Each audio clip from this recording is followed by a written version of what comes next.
ओम नमः शिवाय। ಭಾರತ್ ಮಾತಾ ಶಿವಶಕ್ತಿ ಅವತಾರ್ ಓಂ ಮಂಡಳಿ ಸತ್ಯ ಗೀತಾ ಮುರಳಿ ಓಂ. ಪಿತಾಶ್ರೀ ಶಿವ ಬಾಬಾರವರ ನೆನಪಿದೆಯೇ? ಮುರಳಿಯ ದಿನಾಂಕ 2/12/2025. ಪ್ರಾತಃ ಕ್ಲಾಸ್. Revise course 29/6/1968. ಓಂ ನಮಃ ಶಿವಾಯ. ಮಧುರ ಮಕ್ಕಳೇ, ಓ ನನ್ನ ತಿಳುವಳಿಕೆಯುಳ್ಳ ಮಕ್ಕಳೇ, ಮುಖ್ಯವಾಗಿ ಕಣ್ಣುಗಳೇ ಪ್ರತಿಯೊಂದು ವಿಷಯದಲ್ಲೂ ಮೋಸ ಮಾಡುತ್ತವೆ. ಆದ್ದರಿಂದ ತಂದೆ ತಿಳಿಸುತ್ತಾರೆ, ನಿಮ್ಮನ್ನು ನೀವು ಆತ್ಮ ಎಂದು ತಿಳಿದುಕೊಳ್ಳಿರಿ ಮತ್ತು ಇತರರನ್ನೂ ಸಹ ಆತ್ಮ ಎಂದು ನೋಡಿರಿ. ಸ್ತ್ರೀಯನ್ನು ನೋಡುವುದರಿಂದ ಕಣ್ಣುಗಳಿಂದ ಬಹಳ ಮೋಸವಾಗುತ್ತದೆ. ಆದ್ದರಿಂದ ಶರೀರವಿದ್ದರೂ ಸಹ ಅದನ್ನು ನೋಡಬಾರದು. ನಮ್ಮ ಬುದ್ಧಿಯು ಸುಖಧಾಮ ಮತ್ತು ಶಾಂತಿಧಾಮದಲ್ಲಿ ಜೋತಾಡಬೇಕು, ಅಂದರೆ ಜೋಡಣೆಯಾಗಬೇಕು ಮತ್ತು ದೈವಿ ಗುಣಗಳನ್ನು ಸಹ ಧಾರಣೆ ಮಾಡಿಕೊಳ್ಳಬೇಕು. ಓಂ ನಮಃ ಶಿವಾಯ. ಮಕ್ಕಳು ಜನ್ಮ ಜನ್ಮಾಂತರಗಳಿಂದ ಅನ್ಯ ಸತ್ಸಂಗಗಳಿಗೆ ಹೋಗಿದ್ದಾರೆ ಮತ್ತು ಇಲ್ಲಿಯೂ ಬಂದಿದ್ದಾರೆ. ವಾಸ್ತವದಲ್ಲಿ ಇದನ್ನೇ ಸತ್ಸಂಗ ಎಂದು ಕರೆಯಲಾಗುತ್ತದೆ. ಸತ್ಯದ ಸಂಘವು ನಮ್ಮನ್ನು ತೇಲಿಸುತ್ತದೆ. ಮೊದಲು ನಾವು ಭಕ್ತಿ ಮಾರ್ಗದ ಸತ್ಸಂಗಗಳಿಗೆ ಹೋಗುತ್ತಿದ್ದೆವು ಮತ್ತು ಈಗ ಇಲ್ಲಿ ಕುಳಿತಿದ್ದೇವೆ ಎಂದು ನೀವು ಮಕ್ಕಳ ಮನಸ್ಸಿನಲ್ಲಿ ಬರುತ್ತಿರಬಹುದು. ಹಗಲು ರಾತ್ರಿಯ ವ್ಯತ್ಯಾಸ ಅನುಭವವಾಗುತ್ತದೆ. ಇಲ್ಲಿ ಮೊಟ್ಟ ಮೊದಲು ತಂದೆಯ ಪ್ರೀತಿ ಸಿಗುತ್ತದೆ, ನಂತರ ತಂದೆಗೆ ಮಕ್ಕಳ ಪ್ರೀತಿಯೂ ಸಿಗುತ್ತದೆ. ಈಗ ಈ ಜನ್ಮದಲ್ಲಿ ನಿಮ್ಮ ಬದಲಾವಣೆ ಆಗುತ್ತಿದೆ.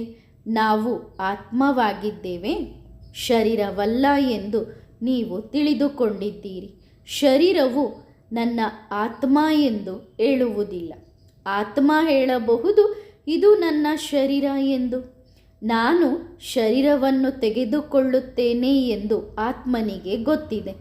ಈಗ ಮಕ್ಕಳು ತಿಳಿದುಕೊಂಡಿದ್ದೀರಿ, ಜನ್ಮ ಜನ್ಮಾಂತರಗಳಿಂದ ಆ ಸಾಧು ಮಹಾತ್ಮ ಮುಂತಾದವರನ್ನು ಗುರುಗಳನ್ನಾಗಿ ಮಾಡಿಕೊಳ್ಳುತ್ತಾ ಬಂದಿದ್ದೀರಿ. ಈಗ ಸಾಯಿ ಬಾಬಾ, ಮೆಹರ್ ಬಾಬಾ, ಆ ಬಾಬಾ, ಈ ಬಾಬಾ ಎನ್ನುವ ಫ್ಯಾಷನ್ ಬಂದಿದೆ. ಅವರೆಲ್ಲರೂ ಶರೀರಧಾರಿಗಳು. ಆದರೂ ಶಾರೀರಿಕ ಪ್ರೀತಿಯಲ್ಲಿ ಸುಖ ಅಂತೂ ಇರುವುದೇ ಇಲ್ಲ. ಈಗ ನೀವು ಮಕ್ಕಳದ್ದು ಆತ್ಮಿಕ ಪ್ರೀತಿಯಾಗಿದೆ. ಹಗಲು ರಾತ್ರಿಯ ವ್ಯತ್ಯಾಸವಿದೆ. ಇಲ್ಲಿ ನಿಮಗೆ ತಿಳುವಳಿಕೆ ಸಿಗುತ್ತಿದೆ. ಅಲ್ಲಿರುವುದಂತೂ ಸಂಪೂರ್ಣ ಅಜ್ಞಾನ. ನಮಗೆ ಬಾಬಾ ಬಂದು ಓದಿಸುತ್ತಾರೆ ಎಂದು ಈಗ ನೀವು ಮಕ್ಕಳು ತಿಳಿದುಕೊಂಡಿದ್ದೀರಿ. ಅವರು ಎಲ್ಲರ ತಂದೆಯಾಗಿದ್ದಾರೆ. ಸ್ತ್ರೀ ಪುರುಷ ಎಲ್ಲರೂ ತಮ್ಮನ್ನು ಆತ್ಮ ಎಂದು ತಿಳಿದುಕೊಳ್ಳುತ್ತಾರೆ. ಬಾಬಾ ಕರೆಯುತ್ತಾರೆ ಕೂಡ, ಹೇ ಮಕ್ಕಳೇ ಎಂದು. ಆಗ ಮಕ್ಕಳು ಸಹ ರೆಸ್ಪಾನ್ಸ್ ಮಾಡುತ್ತಾರೆ, ಓ ಬಾಬಾ ಎಂದು. ಇದು ತಂದೆ ಮತ್ತು ಮಕ್ಕಳ ಮೇಳವಾಗಿದೆ. ಆತ್ಮಗಳು ಮತ್ತು ಪರಮಾತ್ಮನ ಮೇಳವಾಗಿದೆ. ಈ ತಂದೆ ಮತ್ತು ಮಕ್ಕಳ ಅಥವಾ ಆತ್ಮ ಮತ್ತು ಪರಮಾತ್ಮನ ಮೇಳವು ಒಂದೇ ಬಾರಿ ಆಗುತ್ತದೆ ಎಂದು ಮಕ್ಕಳಿಗೆ ಗೊತ್ತಿದೆ. ಬಾಬಾ ಬಾಬಾ ಎನ್ನುತ್ತೀರಿ. ಬಾಬಾ ಎಂಬ ಅಕ್ಷರವು ಬಹಳ ಮಧುರವಾಗಿದೆ. ಬಾಬಾ ಎಂದು ಹೇಳುವುದರಿಂದಲೇ ಆಸ್ತಿ ನೆನಪಾಗುತ್ತದೆ. ಬಾಬಾರಿಂದ ಯಾವ ಆಸ್ತಿ ಸಿಗಲಿದೆ? ಆ ಸಣ್ಣ ಮಕ್ಕಳಿಗೆ ಅರ್ಥ ಮಾಡಿಕೊಳ್ಳಲು ಸಾಧ್ಯವಿಲ್ಲ. ಇಲ್ಲಿ ನೀವು ಬಾಬಾರವರ ಹತ್ತಿರ ಬಂದಿದ್ದೀರಿ ಎಂದು ನಿಮಗೆ ಗೊತ್ತಿದೆ. ತಂದೆ ಹೇಳುತ್ತಾರೆ, ಹೇ ಮಕ್ಕಳೇ, ಇದರಲ್ಲಿ ಎಲ್ಲ ಮಕ್ಕಳು ಬಂದರು. ಎಷ್ಟೆಲ್ಲ ಆತ್ಮಗಳಿದ್ದಾರೋ ಅವರೆಲ್ಲರೂ ಮನೆಯಿಂದ ಇಲ್ಲಿಗೆ ಪಾತ್ರ ಅಭಿನಯಿಸಲು ಬರುತ್ತಾರೆ ಎಂದು ತಂದೆ ತಿಳಿಸುತ್ತಾರೆ. ನಂಬರ್ ವಾರಾಗಿ ತಂದೆಯಿಂದ ಬೇರ್ಪಟ್ಟು ಇಲ್ಲಿ ಪಾತ್ರ ಅಭಿನಯಿಸಲು ಬಂದಿದ್ದಾರೆ. ಯಾರು ಯಾರು ಯಾವಾಗ ಪಾತ್ರ ಅಭಿನಯಿಸಲು ಬರುತ್ತಾರೆ ಎಂದೂ ಸಹ ಬುದ್ಧಿಯಲ್ಲಿ ಇದೆ. ಪ್ರತಿಯೊಬ್ಬರ ಸೆಕ್ಷನ್ ಪರಮಧಾಮದಲ್ಲಿ ಅವರವರದ್ದೇ ಆಗಿರುತ್ತದೆ ಎಂದು ತಂದೆ ತಿಳಿಸುತ್ತಾರೆ. ಎಲ್ಲಿಂದ ಬರುತ್ತಾರೋ ನಂತರ ಕೊನೆಯಲ್ಲಿ ತಮ್ಮ ತಮ್ಮ ಸೆಕ್ಷನ್ಗೆ ಹೋಗುತ್ತಾರೆ. ಇದೂ ಸಹ ಡ್ರಾಮಾದಲ್ಲಿ ನಿಗದಿಯಾಗಿದೆ. ತಂದೆ ಯಾರನ್ನೂ ಕಳುಹಿಸುವುದಿಲ್ಲ. ಆಟೋಮ್ಯಾಟಿಕ್ ಆಗಿ ಈ ಡ್ರಾಮಾ ಮಾಡಲ್ಪಟ್ಟಿದೆ.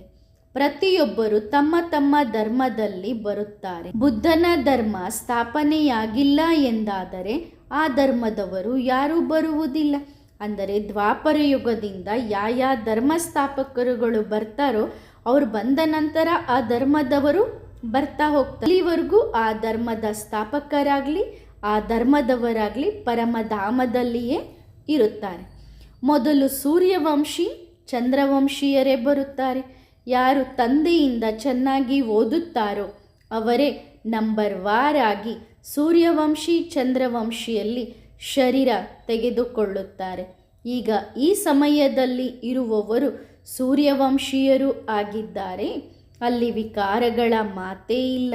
ಯೋಗ ಬಲದಿಂದ ಆತ್ಮ ಬಂದು ಗರ್ಭದಲ್ಲಿ ಪ್ರವೇಶ ಮಾಡುತ್ತದೆ.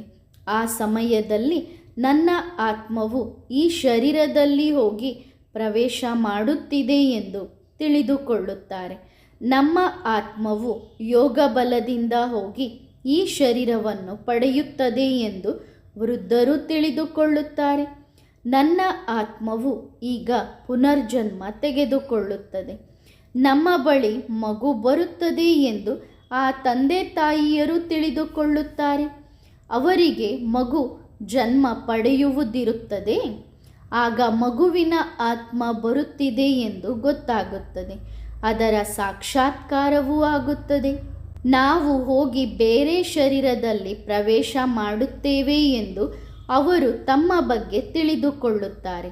ಅವರಿಗೆ ಮಗು ಜನ್ಮ ಪಡೆದುಕೊಳ್ಳುವುದಿದ್ದರೆ ಸ್ತ್ರೀಯ ಗರ್ಭದಲ್ಲಿ ಆತ್ಮ ಬಂದು ಪ್ರವೇಶ ಮಾಡಿದೆ ಎಂದು ತಂದೆ ತಿಳಿದುಕೊಳ್ಳುತ್ತಾರೆ.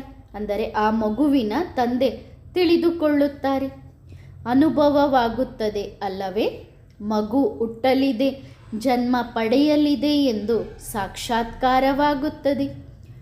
ಮೇಲಿಂದ ಆತ್ಮಗಳು ಬರುತ್ತವೆ, ಹೊಸ ಹೊಸ ಆತ್ಮಗಳು ಬರುತ್ತಾರೆ.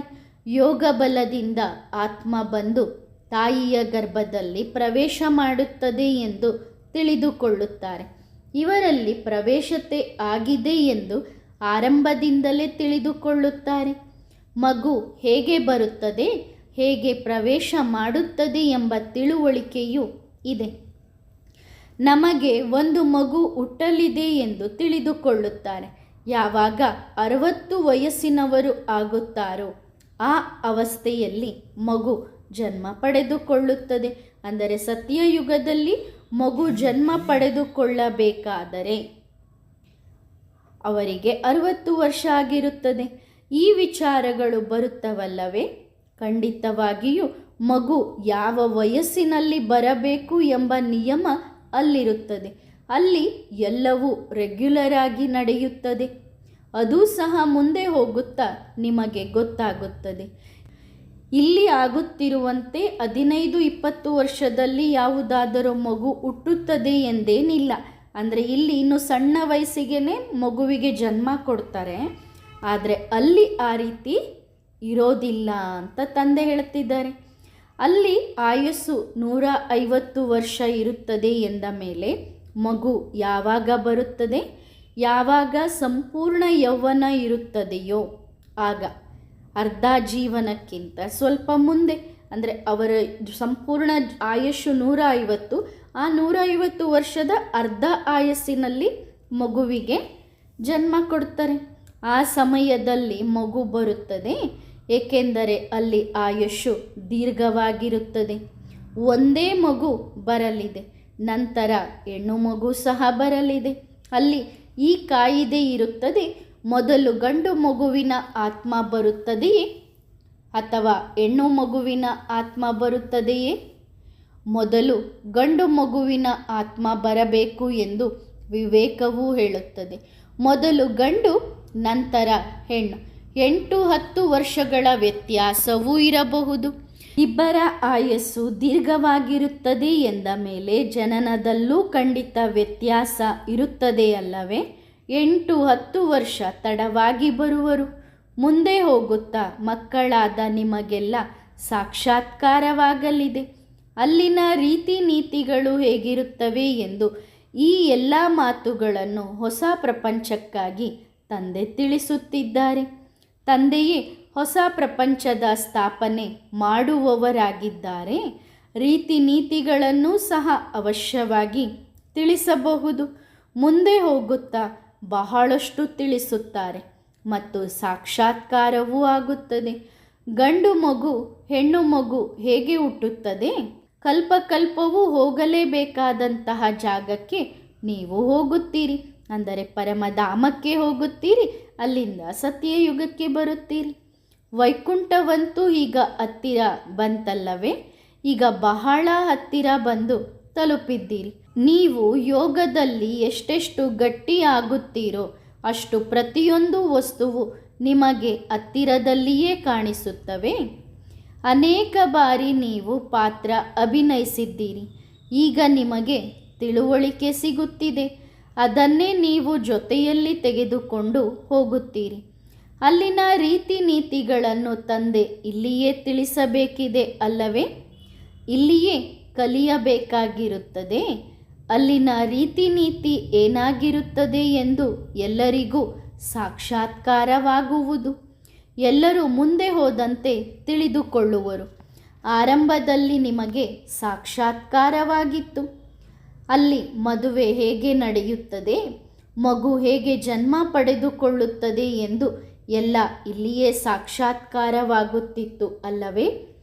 ಆ ಸಮಯದಲ್ಲಿ ನೀವಿನ್ನು ಆಲ್ಫುಬೆ ಅಂದರೆ ತಂದೆ ಮತ್ತು ಆಸ್ತಿಯ ಪಾಠವನ್ನು ಓದುತ್ತಿದ್ದೀರಿ. ನಂತರ ಲಾಸ್ಟ್ ನಂಬರ್ನವರಿಗೂ ಸಹ ಸಾಕ್ಷಾತ್ಕಾರವಾಗಬೇಕು. ಅದನ್ನೇ ತಂದೆ ಕುಳಿತು ಹೇಳುತ್ತಿದ್ದಾರೆ. ಅದೆಲ್ಲವನ್ನೂ ನೋಡುವ ಇಚ್ಛೆ ನಿಮಗೆ ಇಲ್ಲಿಯೇ ಇರುತ್ತದೆ.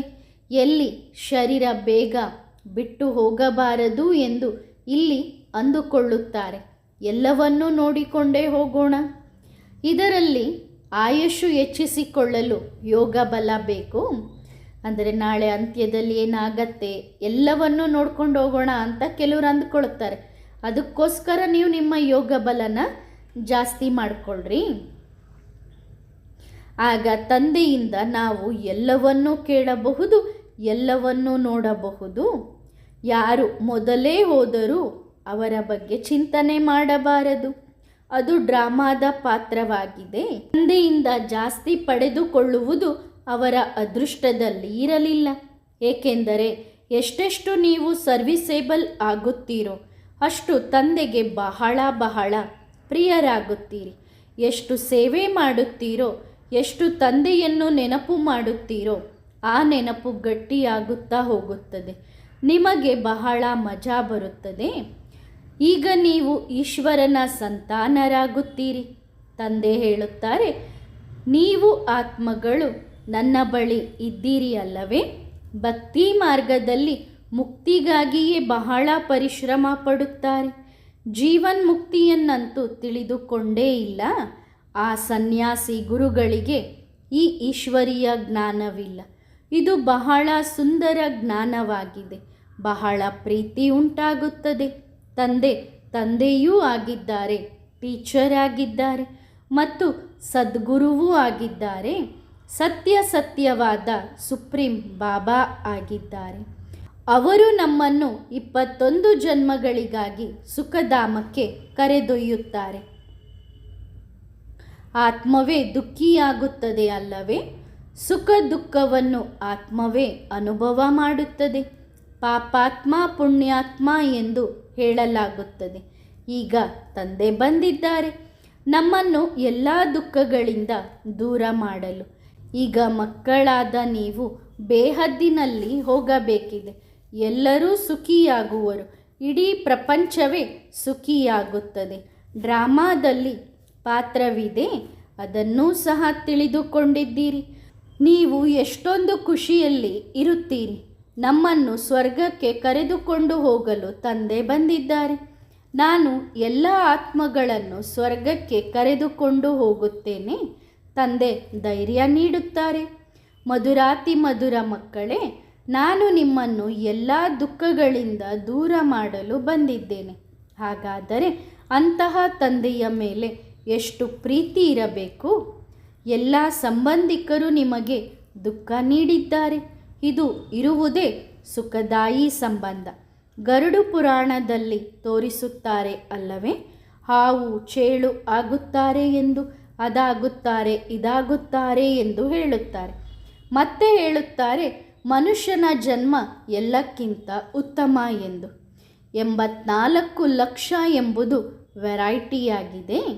ಶಾಸ್ತ್ರಗಳಲ್ಲಿ ಎಷ್ಟೊಂದು ಸುಳ್ಳುಗಳನ್ನು ಬರೆದಿದ್ದಾರೆ. ಇಂತಹ ಮಾತುಗಳನ್ನು ಕೇಳಿ ನಿಮ್ಮ ಬುದ್ಧಿ ಏನಾಗಿ ಹೋಗಿದೆ? ಸಂಪೂರ್ಣ ಕಲ್ಲು ಬುದ್ಧಿಯವರಾಗಿ ಬಿಟ್ಟಿದ್ದೀರಿ. ಕೇಳುವುದರಲ್ಲಿ ನಿಮಗೆ ಬಹಳ ಖುಷಿಯಾಗುತ್ತದೆ.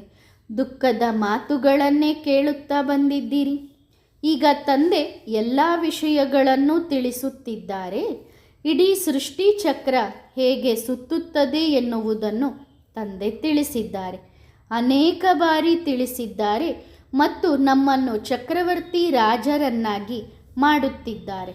ಹಾಗಾದರೆ ಯಾರು ನಮ್ಮನ್ನು ಅಂತಹ ವಿಶ್ವದ ಮಾಲೀಕರನ್ನಾಗಿ ಮಾಡುತ್ತಾರೋ ಅಂತಹ ತಂದೆಯ ಮೇಲೆ ಎಷ್ಟು ಪ್ರೀತಿ ಇರಬೇಕು? ಒಬ್ಬ ತಂದೆಯನ್ನೇ ನೆನಪು ಮಾಡುತ್ತೀರಿ. ತಂದೆಯ ಹೊರತು ಬೇರೆ ಯಾರೊಂದಿಗೂ ಸಂಬಂಧವಿಲ್ಲ.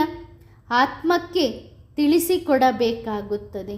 ನಾವು ಸುಪ್ರೀಂ ತಂದೆಯ ಮಕ್ಕಳಾಗಿದ್ದೇವೆ. ಈಗ ನಮಗೆ ದಾರಿ ಸಿಕ್ಕಂತೆ ಆಗಿದೆ. ಮತ್ತೆ ಇತರರಿಗೂ ಸುಖದ ದಾರಿಯನ್ನು ತೋರಿಸಬೇಕು. ಅರ್ಧ ಕಲ್ಪದವರೆಗೆ ತೋರಿಸಬೇಕು. ನಿಮ್ಮ ಮೇಲೂ ಬಲಿಹಾರಿಯಾಗುತ್ತಾರಲ್ಲವೇ? ಏಕೆಂದರೆ ನೀವು ತಂದೆಯ ಸಂದೇಶವನ್ನು ತಿಳಿಸಿ ಎಲ್ಲರ ದುಃಖವನ್ನು ದೂರ ಮಾಡುತ್ತೀರಿ ಎಂದರೆ ನಿಮ್ಮ ಮೇಲೂ ಬಲಿಹಾರಿಯಾಗುತ್ತಾರೆ. ಇವರಿಗೆ ಈ ನಾಲೆಡ್ಜ್ ಸುಪ್ರೀಂ ತಂದೆಯಿಂದಲೇ ಸಿಗುತ್ತದೆ ಎಂದು ತಿಳಿದುಕೊಳ್ಳುತ್ತಾರೆ. ಇವರು ಮತ್ತೆ ನಮಗೆ ಸಂದೇಶ ನೀಡುತ್ತಾರೆ. ನಾವು ಇತರರಿಗೆ ಸಂದೇಶ ನೀಡುತ್ತೇವೆ. ಸಂದೇಶ ತಲುಪಿಸುತ್ತಾ ತಂದೆಯ ಪರಿಚಯ ಕೊಡುತ್ತಾ ಎಲ್ಲ ಮಕ್ಕಳನ್ನು ಅಜ್ಞಾನದ ನಿದ್ದೆಯಿಂದ ಎಚ್ಚರಿಸುತ್ತಾ ಇರುತ್ತೇವೆ. ಭಕ್ತಿಯನ್ನು ಅಜ್ಞಾನ ಎಂದು ಕರೆಯಲಾಗುತ್ತದೆ. ಜ್ಞಾನ ಮತ್ತು ಭಕ್ತಿ ಬೇರೆ ಬೇರೆಯಾಗಿದೆ. ಜ್ಞಾನ ಎಂದರೆ ಜ್ಞಾನವೇ, ಭಕ್ತಿ ಎಂದರೆ ಭಕ್ತಿ. ಜ್ಞಾನ ಸಾಗರನಂತೂ ಒಬ್ಬ ತಂದೆಯೇ ಆಗಿದ್ದಾರೆ. ಅವರೇ ಜ್ಞಾನವನ್ನು ಕಲಿಸಿಕೊಡುವವರು ಅಲ್ಲವೇ? ಈಗ ಮಕ್ಕಳಾದ ನಿಮಗೆ ಕಲಿಸುತ್ತಿದ್ದಾರೆ. ಬಾಬಾ ಪ್ರತಿ 5000 ವರ್ಷಗಳ ನಂತರ ಬಂದು ನಮ್ಮನ್ನು ಎಚ್ಚರಿಸುತ್ತಾರೆ ಎಂಬುದು ನಿಮ್ಮ ಮನಸ್ಸಿಗೆ ಬರುತ್ತದೆ.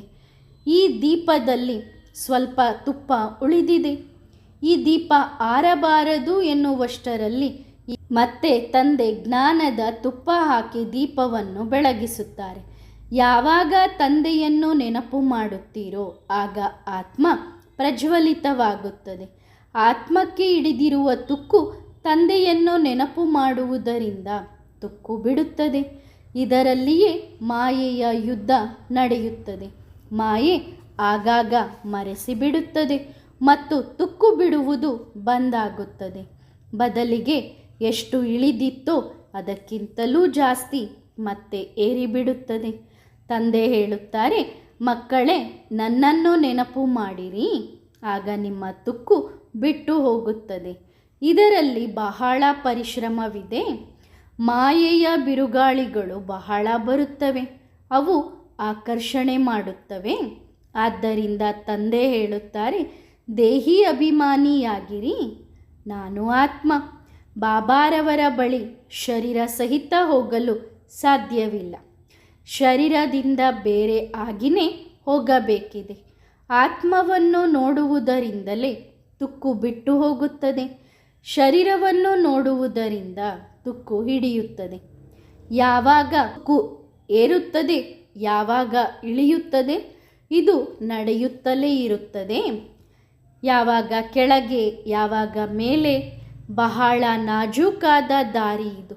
ಇದು ಆಗುತ್ತಾ ಆಗುತ್ತಾ ಕೊನೆಯಲ್ಲಿ ಕರ್ಮಾತೀತ ಸ್ಥಿತಿಯನ್ನು ಪಡೆಯುತ್ತಾರೆ.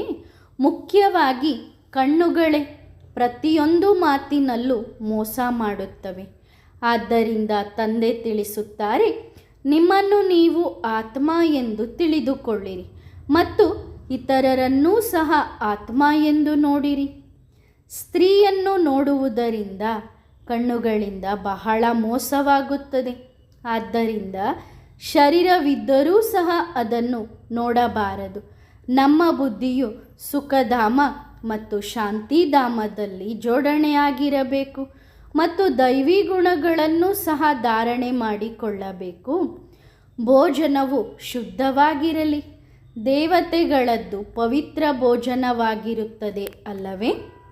ವೈಷ್ಣವ ಎಂಬ ಅಕ್ಷರ ವಿಷ್ಣುವಿನಿಂದ ಬಂದಿದೆ. ದೇವತೆಗಳು ಎಂದಾದರೂ ಕೊಳಕು ವಸ್ತುವನ್ನು ತಿನ್ನುತ್ತಾರೆಯೇ? ವೈಷ್ಣವ ದೇವಿಯ ಮಂದಿರವೂ ಇದೆ. ಈಗ ಲಕ್ಷ್ಮೀನಾರಾಯಣರು ಸಾಕಾರರಾದರೂ ಅವರಿಗೆ 4 ಭುಜಗಳು ಇರುವುದಿಲ್ಲ. ಆದರೆ ಭಕ್ತಿ ಮಾರ್ಗದಲ್ಲಿ ಅವರಿಗೆ 4 ಭುಜಗಳನ್ನು ಕೊಡುತ್ತಾರೆ. ಇದನ್ನೇ ಬೇಹದ್ದಿನ ಅಜ್ಞಾನ ಎಂದು ಕರೆಯಲಾಗುತ್ತದೆ. 4 ಭುಜವುಳ್ಳ ಯಾವ ಮನುಷ್ಯರೂ ಇರಲು ಸಾಧ್ಯವಿಲ್ಲ ಎಂದು ತಿಳಿದುಕೊಳ್ಳುವುದಿಲ್ಲ. ಸತ್ಯಯುಗದಲ್ಲೂ 2 ಭುಜದವರೇ ಇರುತ್ತಾರೆ. ಭಕ್ತಿ ಮಾರ್ಗದಲ್ಲಿ ಮನುಷ್ಯರು ಎಷ್ಟೊಂದು ಕಲ್ಲು ಬುದ್ಧಿಯವರಾಗಿ ಬಿಡುತ್ತಾರೆ, ಏನನ್ನೂ ತಿಳಿದುಕೊಳ್ಳುವುದಿಲ್ಲ. ಬ್ರಹ್ಮನಿಗೂ 2 ಭುಜಗಳಿವೆ. ಬ್ರಹ್ಮನ ಮಗಳು ಸರಸ್ವತಿ, ಅವರನ್ನೂ ಸೇರಿಸಿ 4 ಭುಜ ನೀಡಿದ್ದಾರೆ. ಈಗ ಸರಸ್ವತಿ ಏನು ಸ್ತ್ರೀಯಾಗಿರಲಿಲ್ಲ, ಅಂದರೆ ಬ್ರಹ್ಮನ ಪತ್ನಿ ಎಂದು ತೋರಿಸುತ್ತಾರೆ. ಆ ರೀತಿ ಅಲ್ಲ, ಇವರು ಪ್ರಜಾಪಿತ ಬ್ರಹ್ಮ ಆಗಿದ್ದಾರೆ. ಎಷ್ಟು ಮಕ್ಕಳನ್ನು ದತ್ತು ಮಾಡಿಕೊಳ್ಳುತ್ತಾರೆ, ಅಷ್ಟೇ ಭುಜಗಳು ಹೆಚ್ಚಾಗುತ್ತಾ ಹೋಗುತ್ತವೆ. ಬ್ರಹ್ಮನಿಗೆ 8 ಭುಜ, 10 ಭುಜ, 20 ಭುಜಗಳು ಎಂದು ಕರೆಯುತ್ತಾರೆ.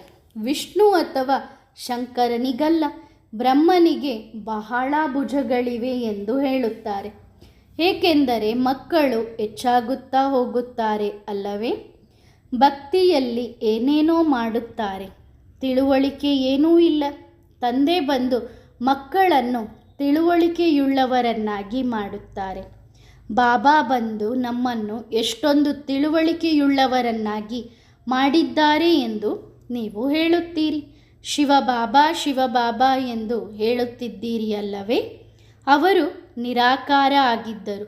ಈಗಲೂ ನೀವು ತಿಳಿದುಕೊಂಡಿದ್ದೀರಿ ಅವರು ನಿರಾಕಾರ ಎಂದು. ಆದರೆ ಅವರು ನಮ್ಮ ತಂದೆಯಾಗಿದ್ದಾರೆ ಎಂದು ಇದನ್ನು ತಿಳಿದುಕೊಳ್ಳಬೇಕು ಅಲ್ಲವೇ? ಯಾರ ತಂದೆ? ಎಲ್ಲ ಆತ್ಮಗಳ ತಂದೆ. ಮನುಷ್ಯರು ಎಷ್ಟೊಂದು ಕಲ್ಲು ಬುದ್ಧಿಯವರಾಗಿದ್ದಾರೆ. ನಾವು ಶಿವನ ಭಕ್ತರೆಂದು ಹೇಳುತ್ತಾರೆ. ಒಳ್ಳೆಯದು. ಶಿವನನ್ನು ಏನೆಂದು ತಿಳಿದುಕೊಂಡಿದ್ದೀರಿ? ಈಗ ಶಿವಬಾಬಾ ಎಲ್ಲ ಆತ್ಮಗಳ ತಂದೆಯಾಗಿದ್ದಾರೆ. ಆದ್ದರಿಂದ ಎಲ್ಲರೂ ಅವರ ಪೂಜೆ ಮಾಡುತ್ತಾರೆ ಎಂದು ನೀವು ತಿಳಿದುಕೊಂಡಿದ್ದೀರಿ. ಮೊಟ್ಟ ಮೊದಲು ನೀವೂ ಸಹ ಶಿವನ ಪೂಜೆ ಮಾಡುತ್ತಿದ್ದವರು. ನಂತರ ಮೆಲ್ಲ ಮೆಲ್ಲಗೆ, ಅಂದರೆ ನಿಧಾನವಾಗಿ, ಒಬ್ಬರು ಯಾರನ್ನೋ ಪೂಜೆ ಮಾಡಿದರೆ ಮತ್ತೊಬ್ಬರು ಇನ್ಯಾರನ್ನೋ ಪೂಜೆ ಮಾಡುತ್ತಾ ವೃದ್ಧಿಯ ಪಡೆಯುತ್ತಾ ಹೋದಿರಿ. ಈ ಎಲ್ಲ ಮಾತುಗಳನ್ನು ತಂದೆಯೇ ತಿಳಿಸುತ್ತಿದ್ದಾರೆ. ಮುಖ್ಯವಾದ ಮಾತನ್ನು ತಂದೆ ಹೇಳುತ್ತಾರೆ, ಮಕ್ಕಳೇ, ನನ್ನೊಬ್ಬನನ್ನೇ ನೆನಪು ಮಾಡಿರಿ. ಒಳ್ಳೆಯದು. ಮಧುರಾತಿ ಮಧುರ ಆತ್ಮಿಕ ಸೂಕ್ಷ್ಮ ತಿಳುವಳಿಕೆಯುಳ್ಳ ಮಕ್ಕಳಿಗೆ ಆತ್ಮಿಕ ಮಾತ್ ಪಿತಾ ಬಾಪ್ ದಾದಾರವರ ನೆನಪು, ಪ್ರೀತಿ ಮತ್ತು ನಮಸ್ತೆ. ವರದಾನ: ಅಖಂಡ ಯೋಗಿ ಭವ. ನೀವು ಮಕ್ಕಳು ನಿರ್ವಿಘ್ನರಾಗಿದ್ದೀರಾ? ಅಖಂಡ ಯೋಗಿಯಾಗಿದ್ದೀರಾ? ಯೋಗ ಯಾವಾಗಲೂ ಖಂಡಿತ ಆಗುವುದಿಲ್ಲವೇ? ಅಂದರೆ ಯೋಗ ಜೋಡಣೆಯಾಗೋದು, ಯೋಗ ಕಟ್ಟಾಗೋದು, ಈ ರೀತಿ ಆಗುತ್ತಿಲ್ಲವೇ? ಯಾರ ಮೇಲೆ ಪ್ರೀತಿ ಇರುತ್ತದೆಯೋ ಆ ಪ್ರೀತಿಯ ರೀತಿಯನ್ನು ನಿಭಾಯಿಸುವವರು ಅಖಂಡ ಯೋಗಿಯಾಗುತ್ತಾರೆ. ಈಗಂತೂ ಯಾರು ಮಹಾನ್ ಆತ್ಮರು ಎಂದು ಕರೆಸಿಕೊಳ್ಳುತ್ತಾರೋ ಅವರ ಹೆಸರುಗಳು ಸಹ ಅಖಂಡಾನಂದ ಎಂದು ಇರುತ್ತವೆ. ಆದರೆ ಎಲ್ಲರಲ್ಲೂ ಅಖಂಡ ಸ್ವರೂಪ ನೀವಾಗಿದ್ದೀರಿ ಅಲ್ಲವೇ? ಆನಂದದಲ್ಲೂ ಅಖಂಡ, ಸುಖದಲ್ಲೂ ಅಖಂಡ, ಎಲ್ಲದರಲ್ಲೂ ಅಖಂಡವಾಗಿದ್ದೀರಾ? ಒಂದು ಸಂಘದೋಷದಿಂದ ದೂರ ಮತ್ತು ಇನ್ನೊಂದು ಇತರರ ಅವಗುಣಗಳನ್ನು ನೋಡುತ್ತಾ ಕೇಳುತ್ತಾ ಡೋಂಟ್ ಕೇರ್ ಮಾಡಿದರೆ, ಅವುಗಳನ್ನು ಅಲಕ್ಷ್ಯ ಮಾಡಿದರೆ ಆಗ ಅಖಂಡ ಯೋಗಿಯಾಗಬಹುದು.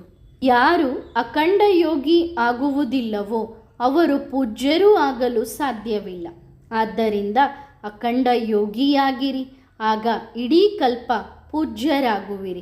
ಅರ್ಧ ಕಲ್ಪ ಪೂಜ್ಯ ಸ್ವರೂಪ ಮತ್ತು ಅರ್ಧ ಕಲ್ಪ ಜಡಚಿತ್ರಗಳ ಪೂಜೆ. ಹಾಗಾದರೆ ಹೀಗೆ ಆಗಿದ್ದೀರಾ? ಒಳ್ಳೆಯದು. ಓಂ ನಮಃ ಶಿವಾಯ.